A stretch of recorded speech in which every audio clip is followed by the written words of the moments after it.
All right, everybody, we are in section 6.5 of the student note packet, which is on page 10. We're looking at properties of trig functions. And the way that we do each of the examples on page 10 are going to be the way you guys follow the directions for your homework assignment. So at the top of each set of examples, I have the homework problems listed by number, and you guys are going to follow the directions for the lecture for the homework problems as well. One other thing besides your student note packet that might be helpful is the unit circle. If you just pull that out and have that next to you as we go through this, might make it a little bit easier for you. Okay, so before we get started on the examples on page 10, we're going to talk about where given trig functions are positive or negative. So I have a set of axes, x and y here, and I'm going to divide everything into quadrants. So remember, quadrant 1 is the upper right-hand quadrant, and then we move counterclockwise. So 2 is upper left, 3 is bottom left, and 4 is bottom right.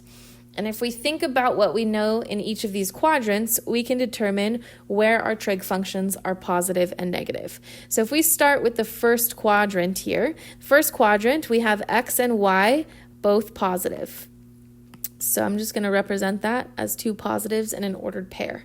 So when x and y are both positive, on the right-hand side here, I've defined all of our trig functions in terms of x, y, and r. R is always positive because it's the hypotenuse of a right triangle. We're going to get that by taking the square root of the sum of the squares of the legs, so it can never be negative.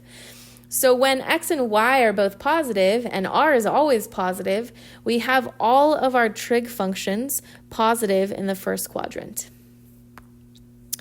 If we move over to the second quadrant, what do we know about the second quadrant? Well, in the second quadrant, the x values are negative and the y values are always positive. So what trig function is positive in the second quadrant? Well, only the trig functions that deal with y and r. R is always positive and y is positive in the second quadrant. So in the second quadrant, we have sine and we have its reciprocal cosecant. Those are the only two trig functions that are positive in the second quadrant. Moving down to the third quadrant, if I'm looking at the third quadrant, well, we know that both x and y values are negative in the third quadrant. So what trig function is positive in the third quadrant? Well, that's the trig function that's going to deal with both x and y. When we've got a negative divided by a negative, that turns into a positive. So in the third quadrant, tangent and its reciprocal cotangent, those are the positive trig functions there. Last quadrant is the fourth quadrant. What do we know about the fourth quadrant? Well, in the fourth quadrant, the y values are negative. So which trig functions are positive in the fourth quadrant? Only the ones that are written in terms of x and r. So that leaves us with cosine and its reciprocal secant. So if I quickly draw just another set of x and y axes, I can keep track of this using this shortcut. So first quadrant, all trig functions. Second quadrant, only sine and its reciprocal. Third, only tangent and its reciprocal. And fourth, only cosine and its reciprocal. So how can we remember this? Well, we can say all students take calculus.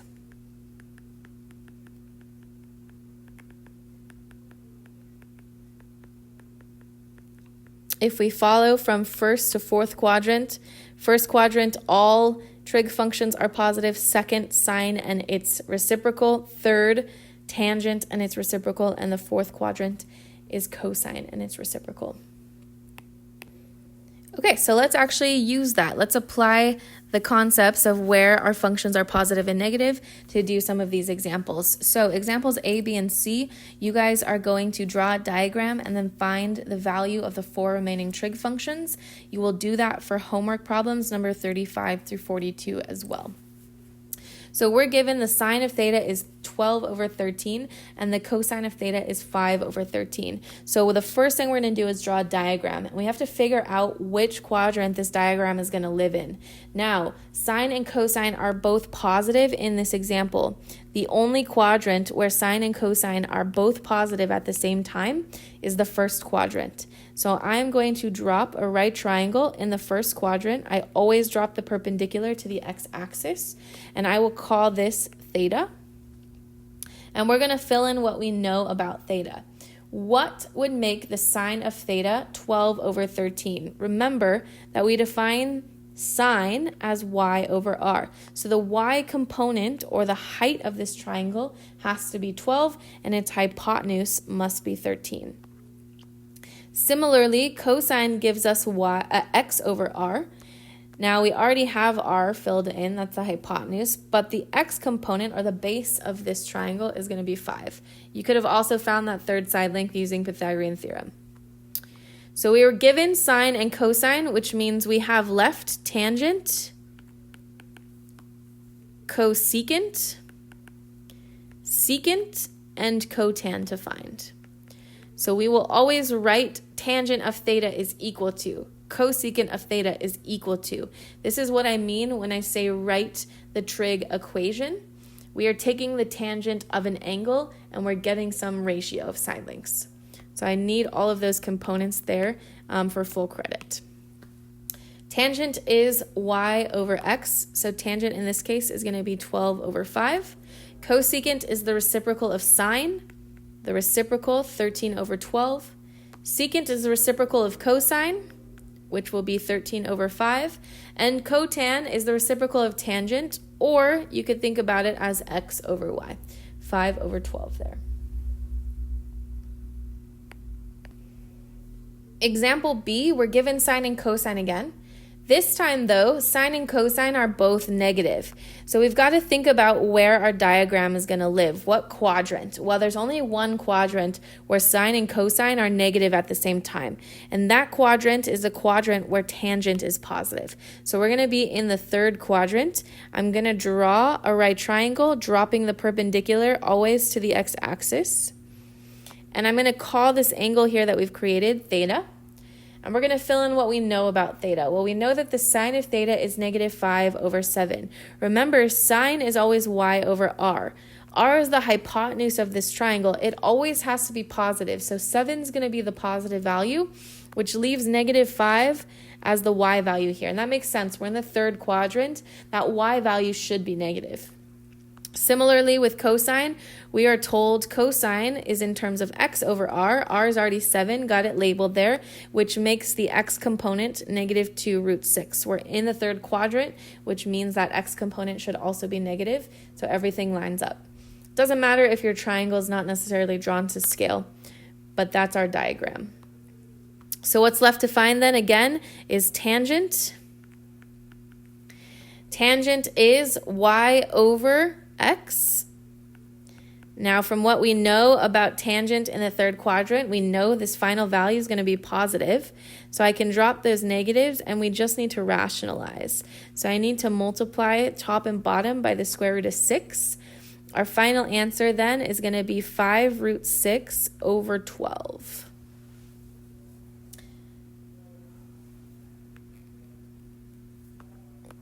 All right, next we've got cosecant. Cosecant is the reciprocal of sine. That's just going to be 7 over negative 5, or negative 7 fifths. Secant is the reciprocal of cosine. So secant here is going to be negative 7 over 2 root 6. So again, we need to rationalize to make sure we don't leave a radical in the denominator. This is going to be negative 7 root 6 over 12. And then cotan is last. Cotan is the reciprocal of tangent. Or we can define cotan as x over y. And I think it's easier if we do it that way. X over y is going to be negative 2 root 6 over negative 5. All we have to do here is just get rid of those negatives then. If I use the reciprocal of tangent, we would have to re-rationalize. So sometimes it's easier to think about cotan in terms of x over y. All right, pause this video and try C on your own before I put the answer up. Final answer for C looks like this, where Sine is negative and cosine is positive is the fourth quadrant. Make sure that your x value there is positive, your y value is negative. Tan is negative 4 root 5. Secant of theta is 9. Cosecant of theta is negative 9 root 5 over 20.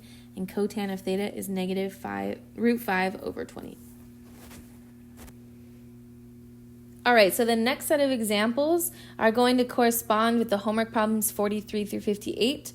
We're going to do it very similarly to the way we did A, B, and C above, but we're just given different pieces of information. So we still want to draw the diagram and then find the rest of the trig functions that were not given. So in the case of example D, we're told that tangent is 8 over 15 and theta is in quadrant 3. So we're going to draw our diagram in quadrant 3. I'm going to drop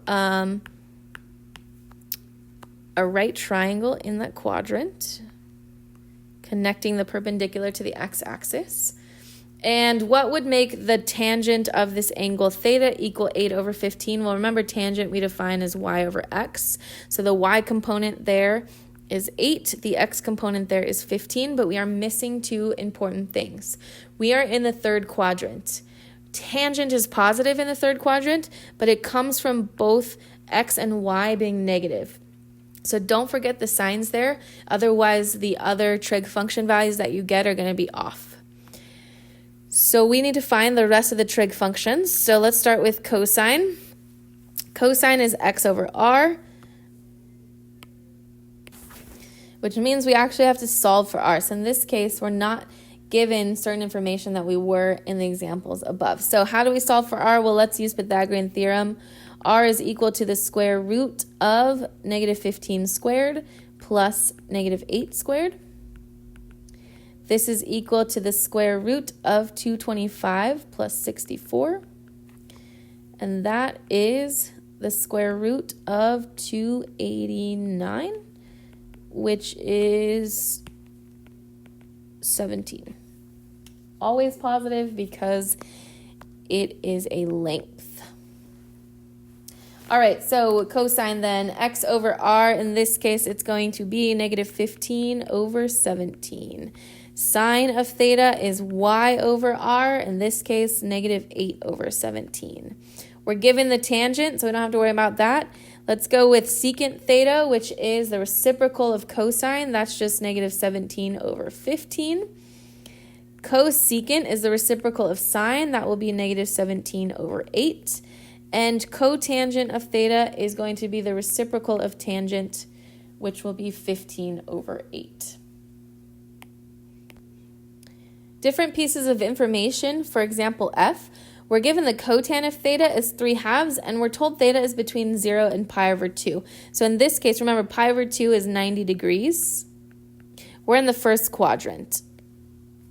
So I'm going to draw my x and y axis in the first quadrant, and then a right triangle here. I'll call this angle theta. What makes cotan of theta 3/2? Remember, we define cotan as x over y. So the x component here is 3. The y component here is 2. Let's find r. R is equal to the square root of 2 squared plus 3 squared.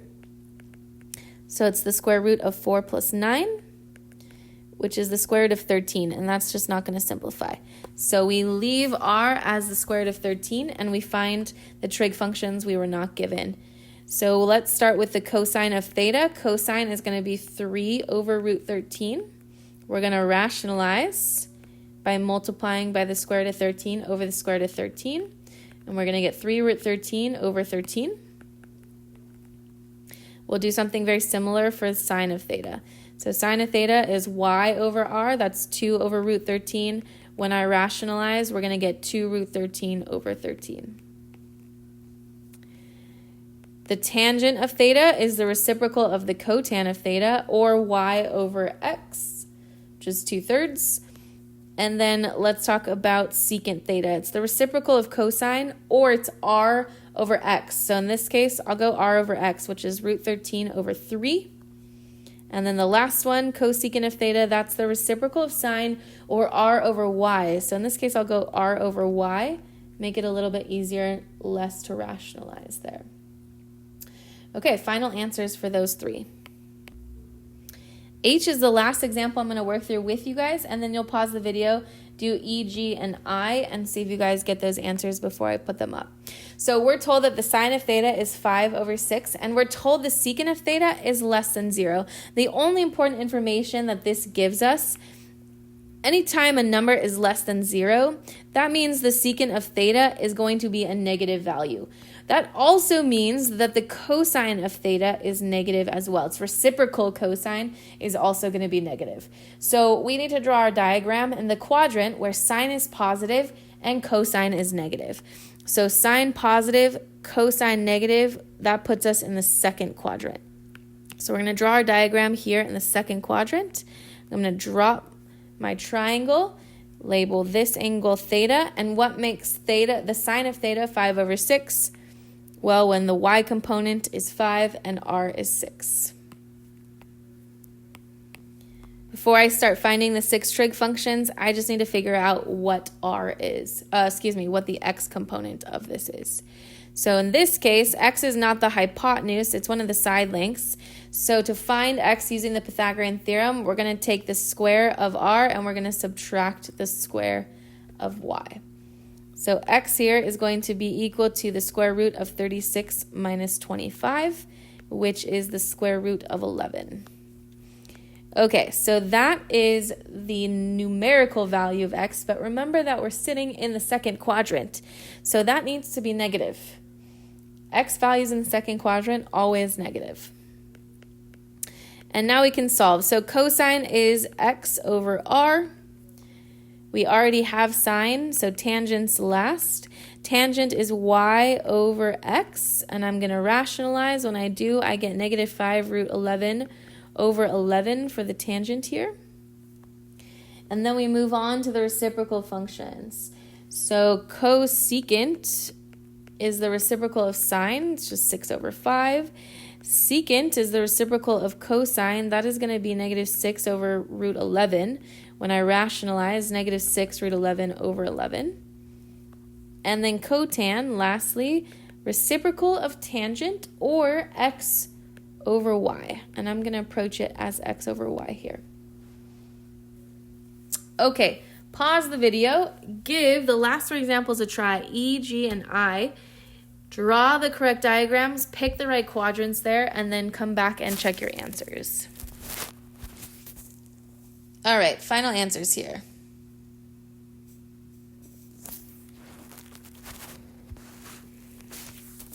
Take a look, make sure you guys got the diagrams correct. There is one typo here, and that comes in part E. This is not the right value for the secant of theta. So the secant of theta comes from r over x, and then we have to rationalize. So that's going to be negative 4 root 15 over 15 there as the final answer for secant of theta. Check your answers, make sure you've got all of those values, and then you guys are going to do the homework problems the same way we did the examples.